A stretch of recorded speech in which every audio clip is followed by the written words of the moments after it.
Hey crafty friends, it's Andrea from Prairie Sky DIY, your Stampin' Up! Demonstrator in Manitoba, Canada. It's October, it's Friday, it's first Friday free class, yay!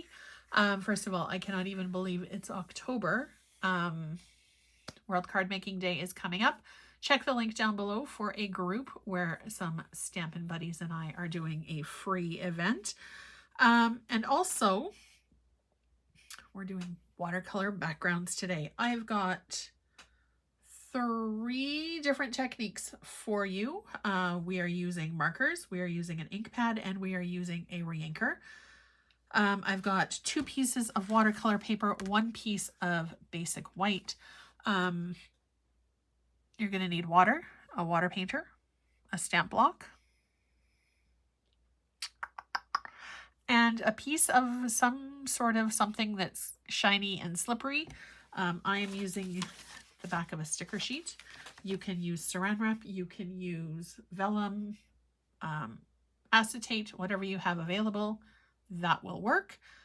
We are going to start with our marker technique. Now, when I do watercolor, I like to make sure that I have something on my work surface to protect, another piece of paper towel to kind of absorb whatever mess I might make. And then I just add some water to our piece of watercolor paper. Now, does it matter what kind of watercolor paper you use? Yes, it does. As with everything else in life, cheaping out on certain things is not a great idea sometimes. Now, I am the queen of deals. I love a good bargain when I can get one. So I actually found a bunch of watercolor paper at the dollar store. And I thought, ooh, this is going to be perfect for my daughter, who is just really starting to get interested in watercolor.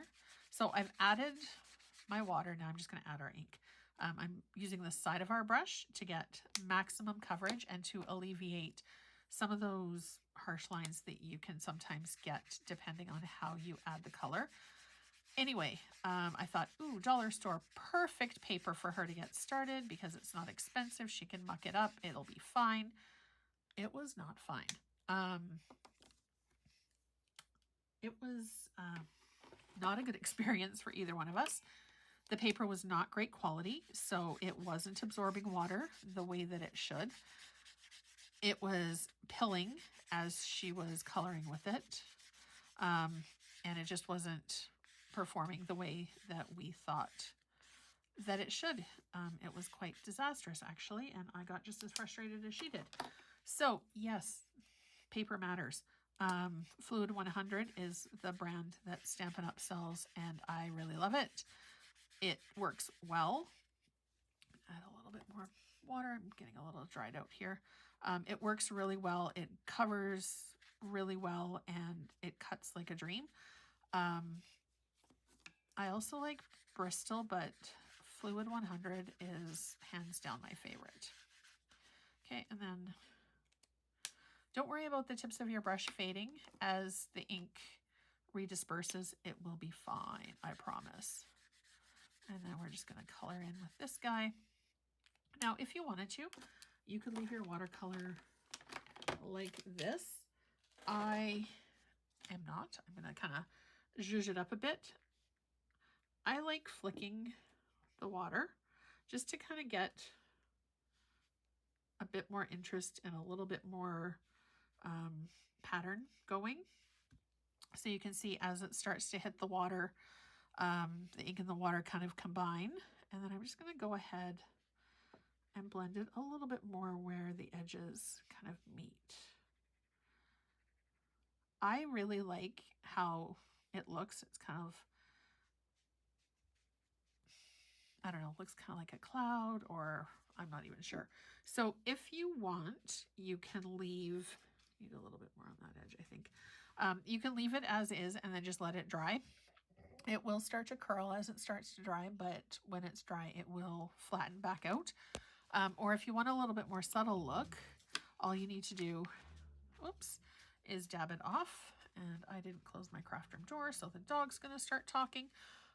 And then we're just going to let this guy go off to the side to dry. Now, I may not be able to complete my cards today because it has been raining here for days and it is quite humid, but we shall see. All right, technique number 2 that we're going to do. We're going to grab our second sheet of watercolor paper. We're still going to use our brush.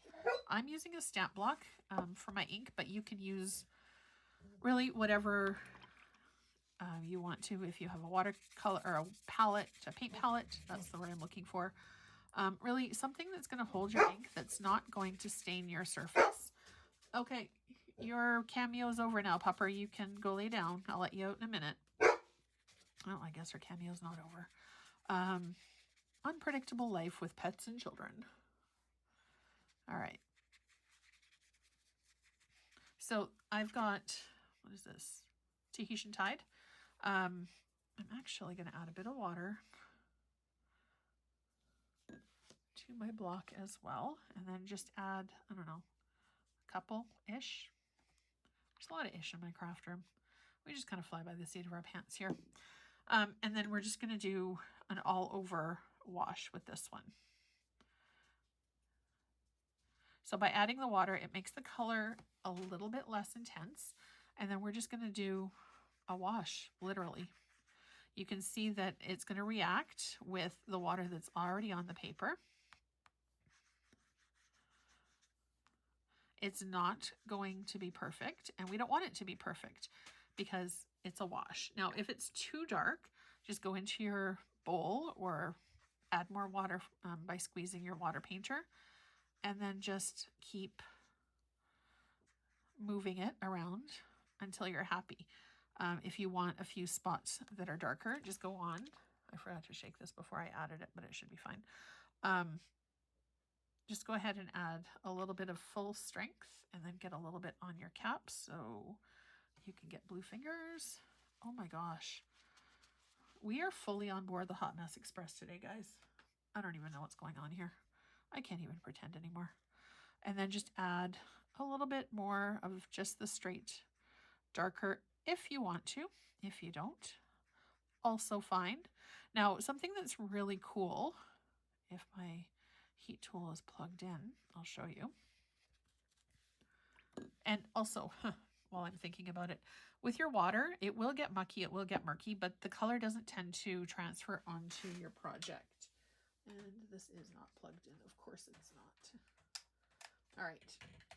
Anyway, I was going to show you, as you apply heat, your paper will curl up. All you need to do is flip it over. It will curl back down, and keep going, alternating sides until it stops curling, and your project will be flat. You can also add either some tape onto the back to stop it from curling, or you can tap it down with either washi, painter's tape, or something similar. And if your background is a little too solid for your liking, just grab more water and add to lift the color. That's the great thing about watercolor, is it is super forgiving. And you can just keep messing with it until you're done. This would be really pretty with snowflakes on the back or in front. I don't even know what I'm saying anymore. There we go. I like that a little bit better. My kids had an extra long weekend this weekend. So Wednesday was our first day back to school. Yes, I am recording this on Wednesday to show you on Friday because it's just the kind of week that it is. Okay, so I'm going to stick this guy off to the side, and now we're going to bring in our basic white. This one looks like it's really impressive, but it takes like seconds to do. I'm grabbing Berry Burst. Move our block out of the way because we don't need it, and we're going to add water to this guy. You do want to be careful with how much water you're applying to the basic white, because it's not watercolor paper, but it absorbs really well. Okay, and I'm doing this basically all over because I'm not sure where this is going to land. So yeah. Again, Hot Mess Express. It's all good. So we're going to move this off to the side. We're going to bring in our piece of shiny paper. This is the easiest background technique, you guys, that seriously ever. Mush, lift. Check fingers for ink. Yep, we got inky. And then if your paper does start to dry out, you can add a little bit more water, approximately where you want this guy to hit. You can actually add a little bit of water to this as well, just to kind of get a little bit of extra texture. I love texture in cards, especially if it's crazy easy to do.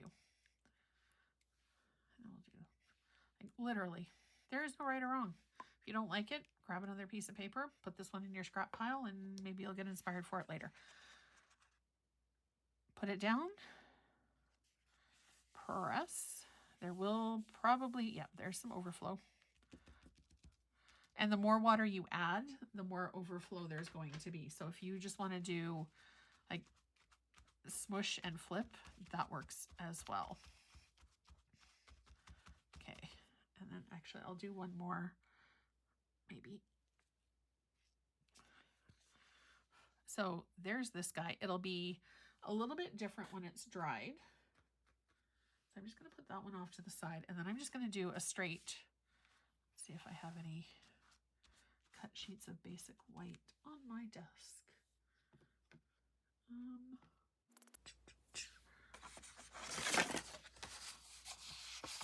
Yeah, this is basic white, but it's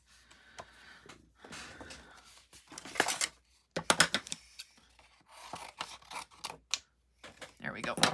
All right.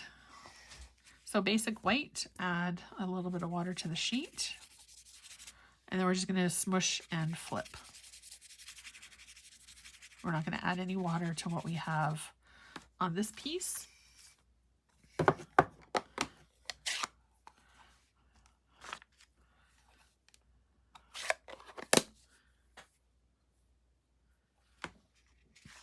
Oops. And then kind of aim for center-ish.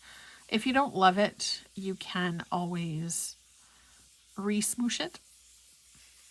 I'm getting all kinds of technical help today here. All right, and then flip it.